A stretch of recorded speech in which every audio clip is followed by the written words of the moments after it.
the board and staff of the Board of Elections and the staff of the Secretary of State's office. I can't stress enough how important and pivotal this collaborative effort was to help this legislation succeed. When we lived in a virtual world, just a little bit ago, we learned that many of us had similar ideas about the voter experience and increasing voter access. At the Board of Elections meeting, one of the board members, who is here with us today, Jenny Johnson, mentioned that we should all work together. The board, the bill sponsors, and the advocates, and we did. And this bill is a direct result of that hard work and collaboration. I want to take a moment to thank all of our coalition members who represent us, AFL-CIO, Common Cause Rhode Island, League of Women Voters, Working Families Party, NAACP, the ACLU, and my personal favorite, the Latino Policy Institute, not biased at all, as well as dozens of other organizations and countless individuals who made this work possible today. It now gives me great joy to introduce you, our governor. But first, Governor, I wanted to say thank you for your support in this legislation. You sent in testimony and support and said countless times that you were ready to sign the bill when it came to your desk. Well, sir, thank you so much, and thank you to the House of Representatives and the State Senate for all your work. Friends, our Governor Jenny.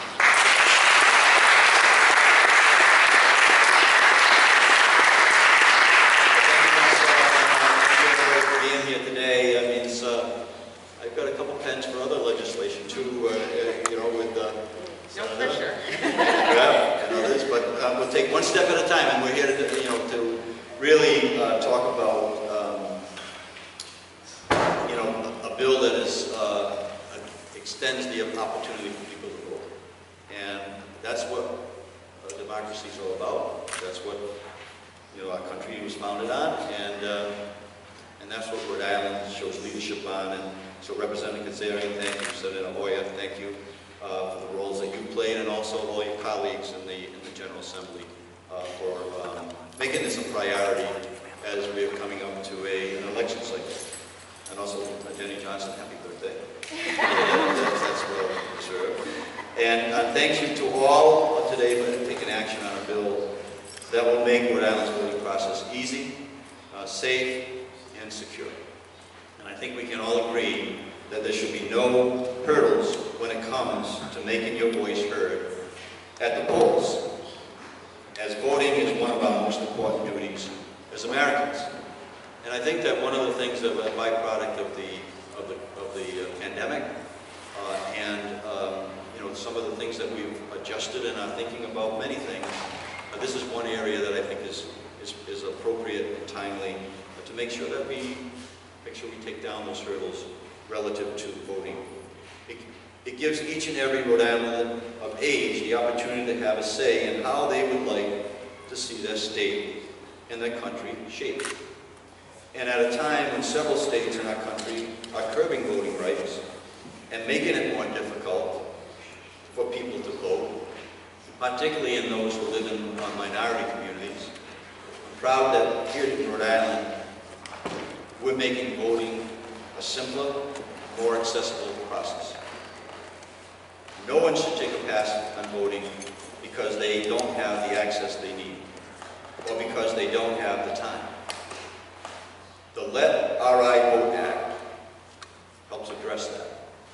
And it helps ensure that Rhode Islanders across our state, from all 39 cities and towns, and from the communities that make up the 39 cities and towns, from rural communities like Borough, Situate, Boston, Gloucester, to Urban Core, Providence, South Falls, Pawtucket, and everywhere in between, including my hometown, Cumberland, all have a voice in their government.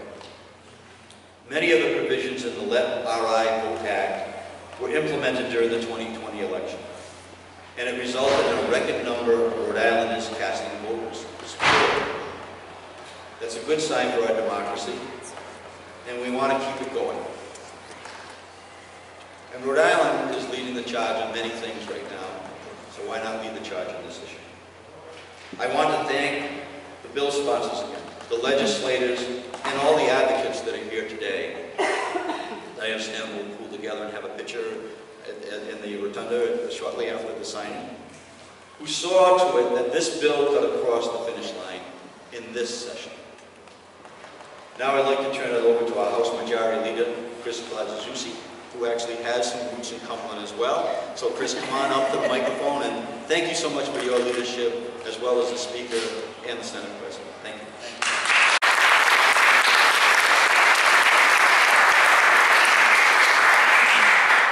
All right, thank you everyone. I am so honored and so excited to be here today for the signing of the Let Rhode Island Vote Act.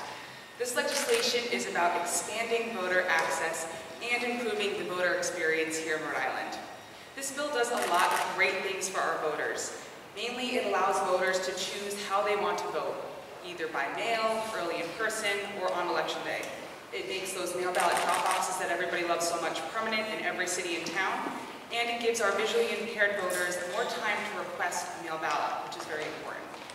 This bill also adds to the security of our elections by requiring the Secretary of State's office to check and update the voter rolls 4 times a year.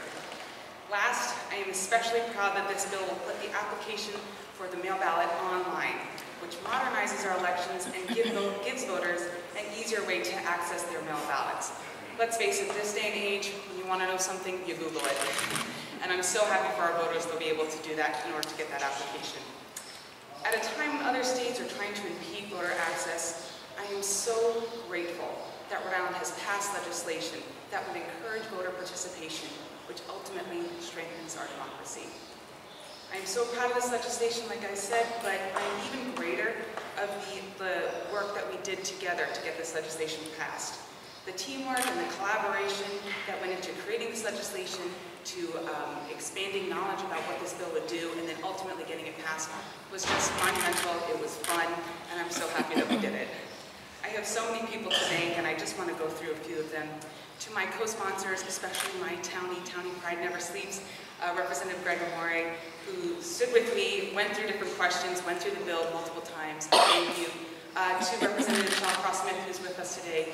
Again, strong supporter, worked with the advocates with us. Thank you so much. To all of the advocates, and especially my friend Eric Hazelhurst, who took, I can't even count how many calls from me and from Dawn. Thank you so much. I have to give a shout out to Bob Raposa, the director over at the Board of Elections. He did countless tours for us because I think a lot of learning is seeing. He did so many for us. He did so many wonderful things. I can't thank him enough. Fred Marzelli, also in Ledge Council, again worked with us on crafting this legislation. Rob Brock from the Secretary of State's office, again another great townie. Thank you for all of your help. And of course, my counterpart in the Senate on all good things, Chairwoman Euer, and Senate President Ruggiero for working with us to get this done. And last but certainly not least, our leadership team, Leader Chris Plasajewski, and of course our Speaker, Joseph Shikachi, for helping us get this done and get it done right.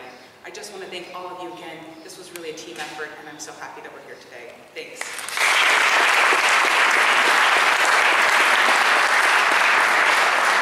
Oh, that's okay. I'm sorry.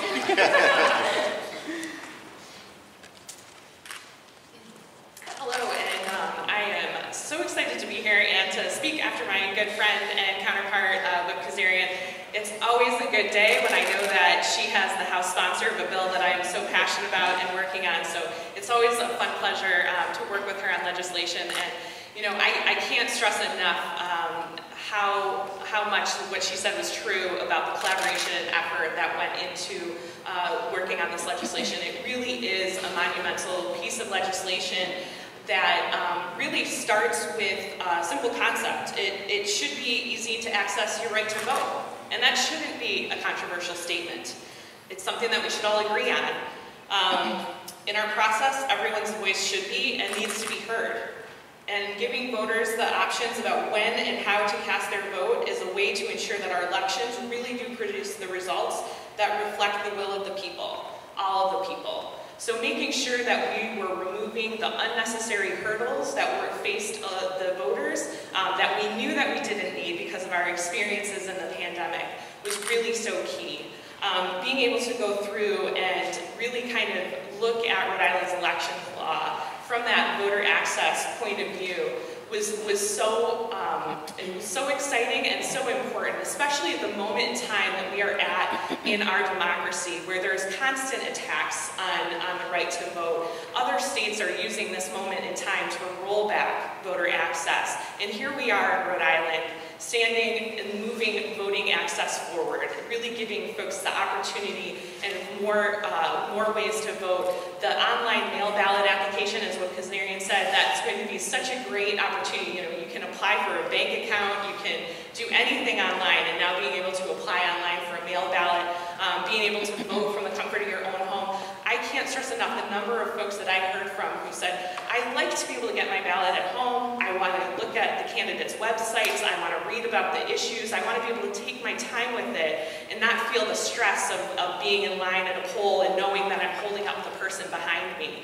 So really giving that versatility of the folks who may not be able to make it to the poll on election day, but are comfortable going to city or town hall to be able to cast their vote early, to finally be able to agree that we're going to call it early voting in Rhode Island and give people the access to early voting ahead of election day is so critically important, and it's going to do so much to be able to help voters really make sure that they're exercising their voices in our election. I couldn't be more proud and more thrilled, Rhode Island, for taking the step today. And what I will say to all of you here, especially those who worked so hard on this bill with us today, is that we need to continue to stay vigilant. Even as we saw the floor debate and the discussion on this bill, we heard the disinformation rhetoric that is being used nationally in an effort to roll back voting rights. We heard that here. That is taking root in Rhode Island.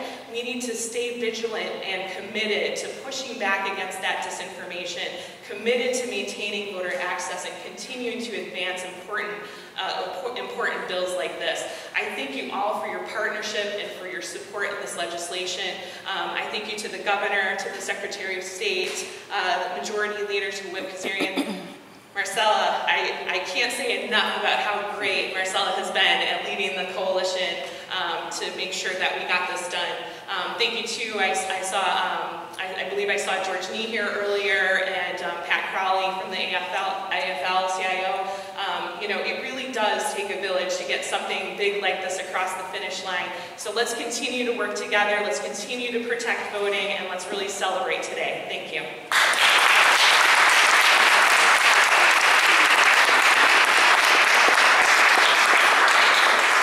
So I think that takes us to the end. Now we can proceed to seconds. Thank you. All right, with pleasure, and thank you for everybody's leadership on this. We want people to vote. That's right. We want people to vote. So that's the plan. There's one for you and Rep. There you go. Thank you. And for you as well. Excuse me.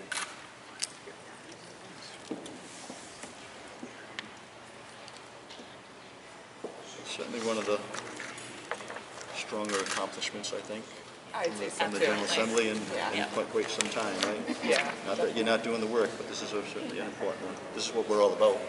Get people to vote, right? Yes. Absolutely.